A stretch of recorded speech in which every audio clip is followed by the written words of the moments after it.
목사님, 저 11조 때문에 죽을 것 같아요. 73세 박순자 권사님. 울면서 전화를 하셨습니다. 사연이 있었습니다.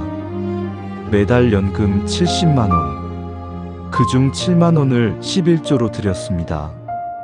그런데 아들이 알았습니다. 엄마, 그 돈이면 약감되잖아. 교회가 뭔데 노인한테서 돈을 뺏어가. 아들은 분노했습니다.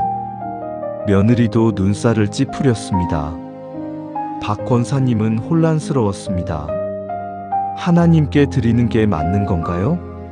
아니면 아들 말대로 그만해야 하나요? 하나님은 정말 가난한 노인에게도 축복을 주시나요? 이 질문, 여러분 마음속에도 있지 않으십니까? 돈과 신앙, 어떻게 연결되는 걸까요? 성경은 돈에 대해 무엇이라고 말할까요? 돈에 대한 잘못된 두 가지 오해. 많은 분들이 돈에 대해 두 가지 극단적인 오해를 합니다. 첫 번째 오해, 신앙인은 돈을 멀리해야 한다. 돈은 세속적인 것. 돈을 추구하면 신앙이 타락한다. 가난할수록 거룩하다. 이렇게 생각하시는 분들이 있습니다. 두 번째 오해, 믿으면 무조건 부자가 된다. 헌금을 많이 드리면 반드시 물질 축복이 온다. 이것도 잘못된 생각입니다. 성경은 이 두 가지 극단을 모두 경계합니다. 진실은 그 사이 어딘가에 있습니다. 디모데전서 6장 10절. 많은 분들이 잘못 인용하는 구절입니다. 돈을 사랑함이 일만 악의 뿌리가 되나니. 여기서 중요한 단어, 돈을 사랑함입니다. 돈 자체가 악이 아닙니다. 돈을 사랑하는 것이 문제입니다. 돈은 도구입니다. 선하게 쓸 수도 있고 악하게 쓸 수도 있습니다. 하나님은 돈을 금하지 않으셨습니다. 다만 돈의 노예가 되는 것을 경고하셨습니다. 마태복음 6장 24절. 예수님 말씀입니다. 한 사람이 두 주인을 섬기지 못할 것이니 혹 이를 미워하고 저를 사랑하거나 혹 이를 중히 여기고 저를 경히 여김이라. 너희가 하나님과 재물을 겸하여 섬기지 못하느니라. 하나님이냐? 재물이냐? 선택의 문제입니다. 재물이 주인이 되는 순간 모든 것이 뒤틀립니다. 놀라운 사실이 있습니다. 성경에는 엄청난 부자들이 등장합니다. 하나님께서 직접 축복하신 부자들입니다. 아브라함을 아십니까? 창세기 13장 2절. 아브라함에게 가축과 은금이 풍부하였더라. 아브라함은 당대 최고의 부자였습니다. 그러나 하나님은 그를 믿음의 조상으로 부르셨습니다. 왜일까요? 아브라함의 부는 하나님께서 주신 것이었습니다. 그리고 아브라함은 그 부를 하나님의 뜻대로 사용했습니다. 하나님께서 가라고 하시면 갔습니다. 드리라고 하시면 드렸습니다. 심지어 하나뿐인 아들 이삭을 드리라 하셨을 때 아브라함은 순종했습니다. 그 순종이 축복의 비결이었습니다. 욥을 아십니까? 욥기 1장 3절. 그의 소유물은 양이 7천이요 낙타가 3천이요 소가 500결이요 암나귀가 500이며 종도 많이 있었으니 이 사람은 동방 사람 중에 가장 큰 자라. 욥은 거부였습니다. 그런데 그는 어떤 사람이었습니까? 욥기 1장 1절. 그 사람은 온전하고 정직하여 하나님을 경외하며 악에서 떠난 자더라. 부와 신앙. 욥에게는 둘 다 있었습니다. 큰 시련을 겪었지만 결국 하나님은 욥의 소유를 2배로 회복시켜 주셨습니다. 솔로몬을 아십니까? 솔로몬 왕의 부는 역사상 유례가 없을 정도였습니다. 열왕기상 10장 23절. 솔로몬 왕의 재산과 지혜가 세상의 모든 왕보다 크니라. 하나님이 솔로몬에게 부를 주셨습니다. 솔로몬이 처음에 구한 것은 부가 아니라 지혜였기 때문입니다. 하나님은 말씀하셨습니다. 네가 부나 장수나 원수의 생명 멸하기를 구하지 아니하고 오직 지혜를 구하였은즉 내가 네 말대로 하여 내게 지혜롭고 총명한 마음을 주노니 내가 또 네가 구하지 아니한 것 곧 부귀와 영광도 내게 주노라. 열왕기상 311-13. 박순자 권사님의 질문으로 돌아갑니다. 가난한 노인도 11조를 드려야 하나요? 말라기 3장 10절. 성경에서 가장 놀라운 구절 중 하나입니다. 만군의 여호와가 이르노라. 너희의 온전한 11조를 창고에 들여 나의 집에 양식이 있게 하고 그것으로 나를 시험하여 내가 하늘 문을 열고 너희에게 복을 쌓을 곳이 없도록 붙지 아니하나 보라. 놀라운 말씀입니다. 하나님이 직접 나를 시험하라고 하십니다. 성경 전체를 통틀어 하나님이 나를 시험하라고 하신 곳은 바로 이 말씀 하나뿐입니다. 그만큼 확신하신다는 뜻입니다. 75세 이명숙 집사님의 간증입니다. 남편 없이 혼자 사십니다. 매달 연금 80만 원. 딸이 말했습니다. 엄마, 11조 그만해요. 그 돈으로 더 잘 드세요. 하지만 이 집사님은 계속 드렸습니다. 어느 달 냉장고가 고장났습니다. 수리비가 없었습니다.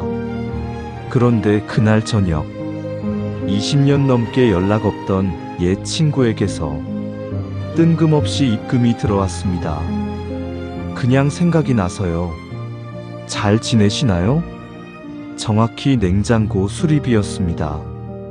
이 집사님은 말합니다. 하나님은 항상 채우셨습니다. 제 방법이 아닌 하나님의 방법으로. 그러나 성경은 분명히 경고합니다. 하나님이 싫어하시는 방법으로 번 돈이 있습니다.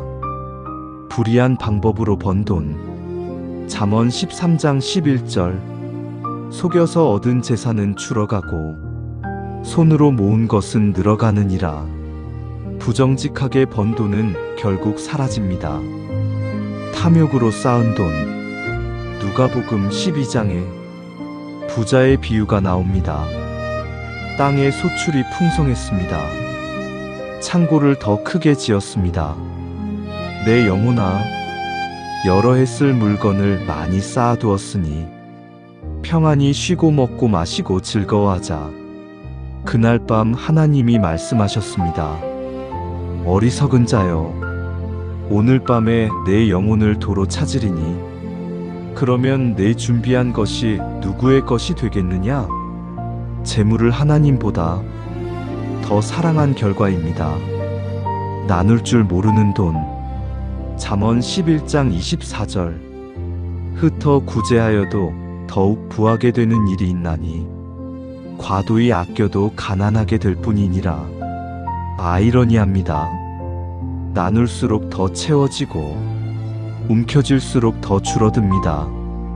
하나님의 경제 원리는 세상의 원리와 반대입니다.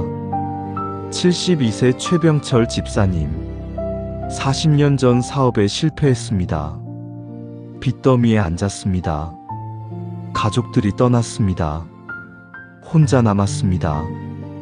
그때 처음으로 교회에 나갔습니다. 목사님이 말씀하셨습니다. 하나님의 축복은 물질만이 아닙니다. 건강도 축복입니다. 가족도 축복입니다. 평안도 축복입니다. 구원받은 것이 가장 큰 축복입니다.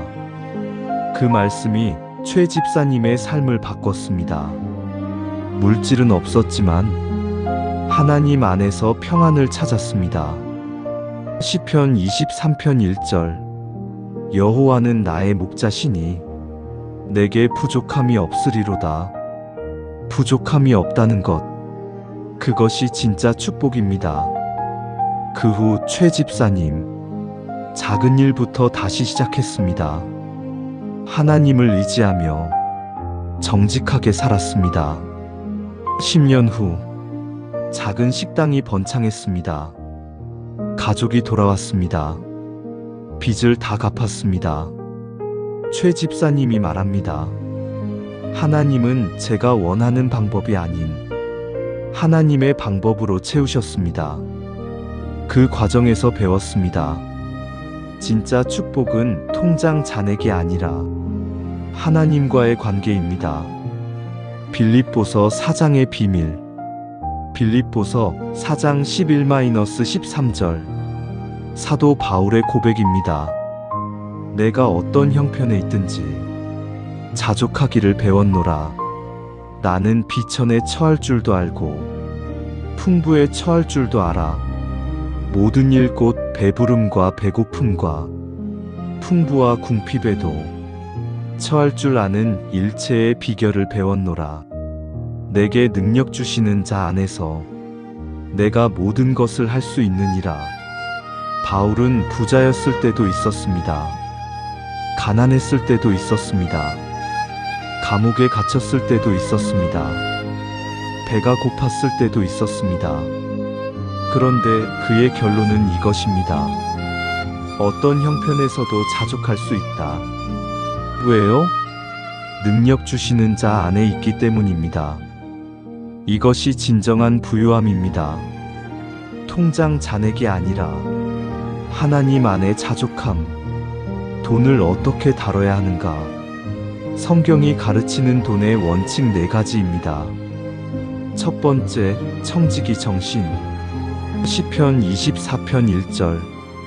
땅과 거기에 충만한 것과 세계와 그 가운데에 사는 자들은 다 여호와의 것이로다. 모든 것이 하나님의 것입니다. 우리는 관리자일 뿐입니다. 내 돈이 아닙니다. 하나님께서 잠시 맡기신 것입니다. 두 번째, 정직한 경제활동. 잠언 10장 4절. 손을 게으르게 놀리는 자는 가난하게 되고 손이 부지런한 자는 부하게 되느니라. 하나님은 게으름을 싫어하십니다. 부지런히 일하는 것이 하나님의 뜻입니다. 정직하게, 성실하게, 그것이 기본입니다. 세 번째, 나눔과 구제. 잠언 19장 17절. 가난한 자를 불쌍히 여기는 것은 여호와께 꾸어드리는 것이니 그의 선행을 그에게 갚아주시리라. 가난한 자를 돕는 것, 하나님께 드리는 것과 같습니다. 갚아주신다고 하십니다. 네 번째, 탐욕을 경계하라. 히브리서 13장 5절. 돈을 사랑하지 말고 있는 바를 족한 줄로 알라. 그가 친히 말씀하시기를 내가 결코 너희를 버리지 아니하고 너희를 떠나지 아니하리라 하셨느니라. 있는 것으로 족한 줄 알 때 하나님의 동행이 시작됩니다. 박순자 권사님의 결론. 처음에 소개한 박순자 권사님 이야기. 어떻게 됐을까요? 목사님과 긴 상담을 했습니다. 권사님, 강요는 없습니다. 11조는 의무가 아니라 자원하는 마음으로 드리는 것입니다. 하지만 한 가지만 말씀드리겠습니다. 권사님이 7만 원을 드릴 때 무슨 마음으로 드리십니까? 두려움으로 드리십니까? 아니면 하나님을 신뢰하기 때문에 드리십니까? 박 권사님은 한참 생각했습니다. 신뢰입니다. 하나님께서 저를 버리지 않으실 거라는 믿음입니다. 목사님이 말씀하셨습니다. 그렇다면 계속 드리십시오. 두려움이 아니라 신뢰로 드리는 것. 하나님은 그 마음을 보십니다. 그 후 박 권사님, 계속 11조를 드렸습니다. 아들은 여전히 불만이었습니다. 그런데 3개월 후 아들이 직장에서 승진했습니다. 아들이 엄마에게 전화했습니다. 엄마, 앞으로 약값은 내가 드릴게. 11조도 계속하세요. 박 권사님은 웁니다.